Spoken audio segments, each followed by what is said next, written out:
ABC, this is World News Tonight with Peter Jennings. Good evening. We begin tonight with the recession. When will it end? There seem to be two very positive economic signs today. One day after the Federal Reserve lowered its discount rate, the major banks followed suit, lowering their prime rates from 9 to 8.5%, which is supposed to make all borrowing much easier. But as we'll see, it doesn't always work.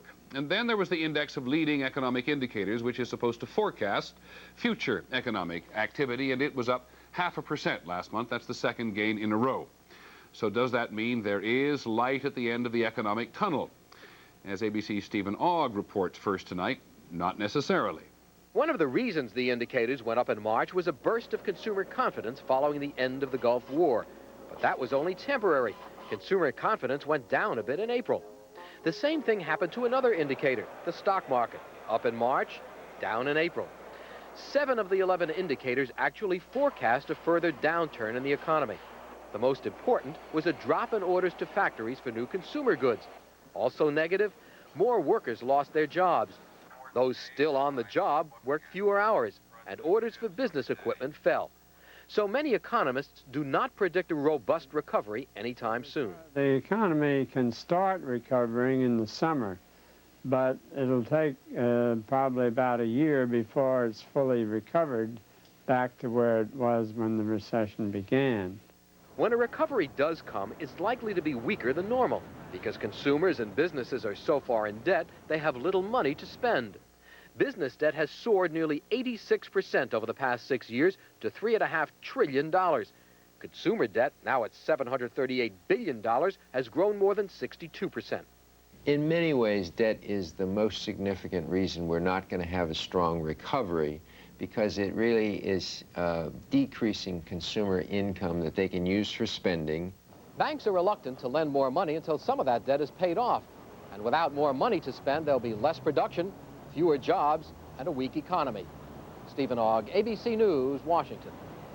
Lowering the prime rate is supposed to be an economic stimulant. The so-called science of economics says that when the interest rates go down, borrowing goes up, so does spending, and the overall economy gets a boost. Still, remember that the economist John Kenneth Galbraith called his profession the dismal science. Things don't always go the way they're supposed to. Here's ABC's Chris Bury.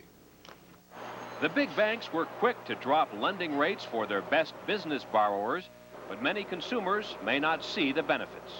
The fact that the banks have lowered the prime rate does not translate into great news for consumers, because a lower prime doesn't mean lower lending rates on credit cards, on autos, or unsecured personal loans. Even though interest rates have fallen, the difference or spread between what banks charge borrowers and what they pay to savers is getting bigger, so banks keep more money. Since April 1989, the average rate paid to savers on 6-month certificates of deposit dropped from 9.3% to 6.1%. Over the same time, credit card rates rose. So did rates on personal loans. Auto loan rates did go down, but only slightly. This is the biggest gap between savings rates and lending rates we've seen in the 9 years we've been tracking bank rates. Bankers will tell you they need to earn more to protect them in a bad economy. When the economy goes down, banks are hurt because defaults are up. But consumers may also be paying for bankers' mistakes, including loans that went bad in last year's commercial real estate crash. Loan losses are a cost of doing business, and many banks now have significant loan losses, and they have to recover those. For consumers, the best bargains are mortgages and home equity loans. Unlike personal loans and credit cards, mortgage rates are determined more by the bond market than by banks. Lower interest rates are supposed to help the economy, but as consumers earn less on their savings and pay more for their loans, they will end up with less money to spend. Chris Bury, ABC News, Chicago.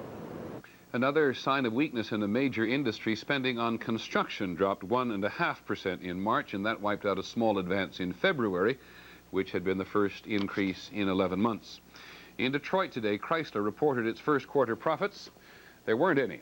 Just like Ford and GM, Chrysler said it lost money, $598 million. The company's chairman, Lee Iacocca, said the market for new cars simply collapsed, and he called the numbers abysmal. On Wall Street, a rally after the big banks cut their prime rate. The Dow Jones Industrials gained more than 42 points to close at 2930, and the trading was fairly heavy. In a moment, the other news. Kurdish refugees worrying about what will happen when the UN takes over and the U.S. leaves.